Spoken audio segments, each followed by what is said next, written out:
A brittle December wind rattled the convenience store's sliding doors, but inside the aisle felt colder. 8-year-old Malika pressed against dusty cereal boxes, clutching her baby brother wrapped in a threadbare blanket. Her voice trembled as she looked up at the man in flowing white robes and said, "Sir, I promise I'll pay when I'm big." Sheikh Hassan al-Rahman paused, almond milk halfway to his cart. The store clerk's scowl deepened as he barked, "This isn't a daycare. Get out." Customers froze. Malika's wide, hopeful eyes glistened as she held the carton like it was a treasure. Hassan knelt beside her, robes pooling on the scuffed floor. He offered the wad of bills in his hand back to the clerk. "She doesn't owe me," he said softly. The clerk hesitated, mouth open. Whispered gasps spread through the aisle. Outside, the wind moaned. Inside, time stilled around Malika's promise and Hassan's gentle smile. "What's your name?" he asked. For the first time, the girl felt truly seen. At the checkout, the clerk slammed the milk and formula onto the counter. Hassan placed the bills down gently. "This isn't charity," the clerk spat. "Will she pay later?" "Happiness isn't transactional," Hassan replied, voice measured. "You don't charge for compassion." A hush fell. Malika hovered at the edge, trembling but silent. Sheikh Hassan surveyed the silent crowd. A woman near the magazine rack whispered, "That's the girl who lives under the bridge." A man by the fridge muttered, "Her mother's unstable, and her father's in prison." Hassan ignored them and smiled at Malika. "You're safe today," he said. He picked up milk, formula, blankets, even thermal socks and diapers, everything on her scarce shopping list. Each item landed next to them, one by one, a silent declaration of care. The cashier's gaze flickered between the bills and Hassan's. Calm eyes. "You missed a receipt," she stammered. He shook his head. "Keep it, but don't forget her promise." As he turned away, Malika whispered, "Thank you, sir." And he nodded, knowing Grace had just rewritten her story. Outside, the cold air bit into Malika's bones. Hassan wrapped his wool coat around her shoulders. Her breath clouded in the night as she clutched it, disbelief and gratitude shining in her eyes. He led her and the baby to his waiting car, a sleek black SUV.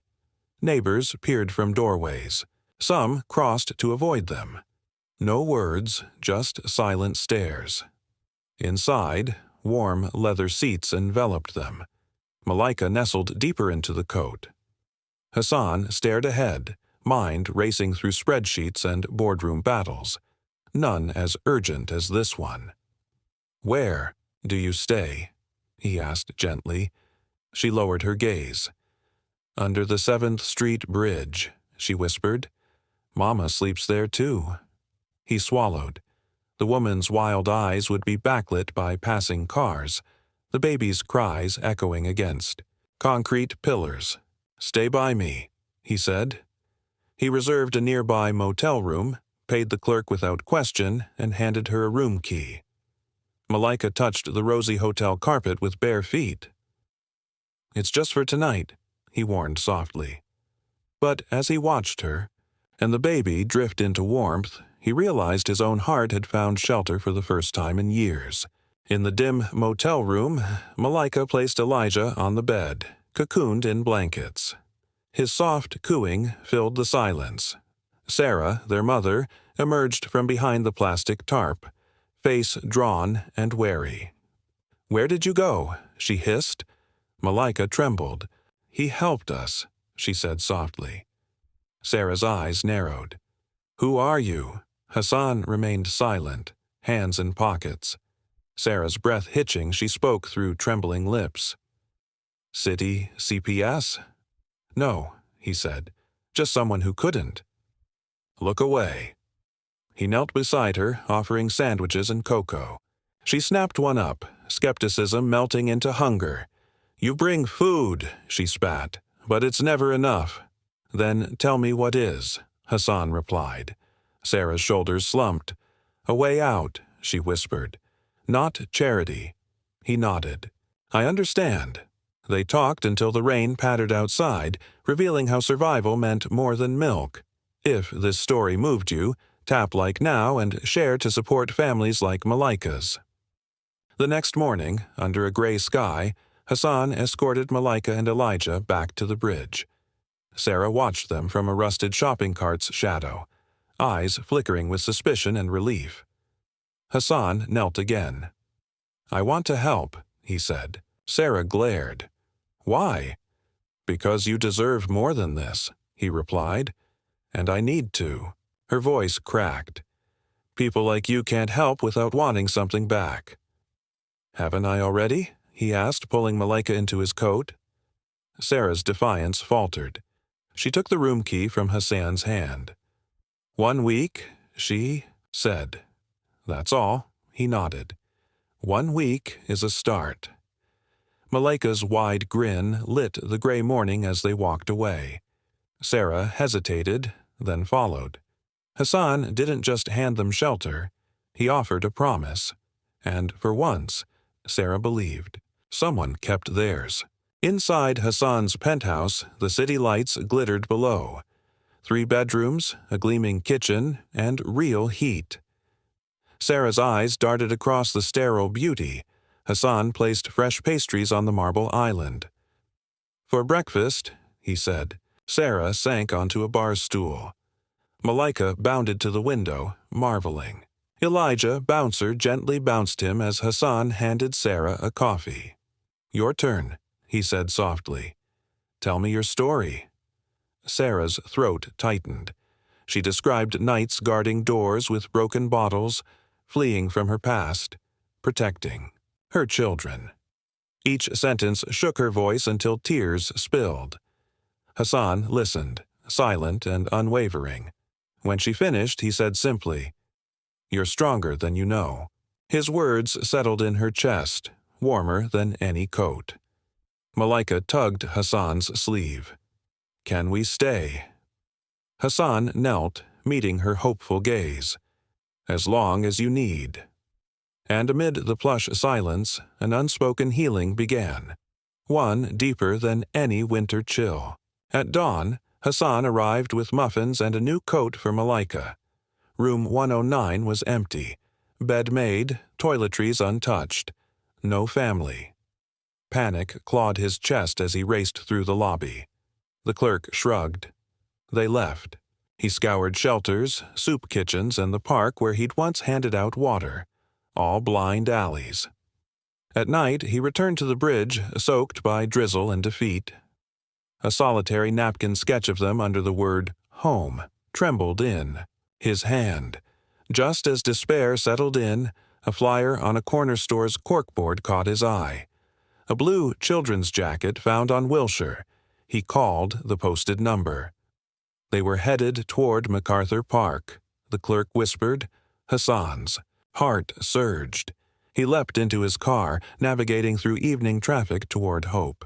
MacArthur Park at sunset smelled of damp grass and diesel. Pigeons scattered as Hassan strode along the lake's edge. He heard a soft hum. Behind a hedge, he found them. Sarah hunched, humming lullabies. Malika rocking Elijah.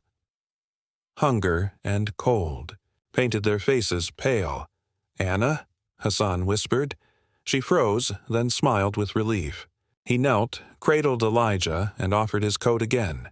Sarah's eyes flickered with fear and gratitude. He threatened to take them, she confessed, voice small. Hassan's jaw clenched. Not while I'm here. He called Mike, a trusted detective friend. Within hours, officers escorted Sarah and the children to Hassan's home under police protection orders. That night, Sarah tucked Elijah into a real crib and closed the door for the first time without looking back. Daylight filtered through penthouse windows.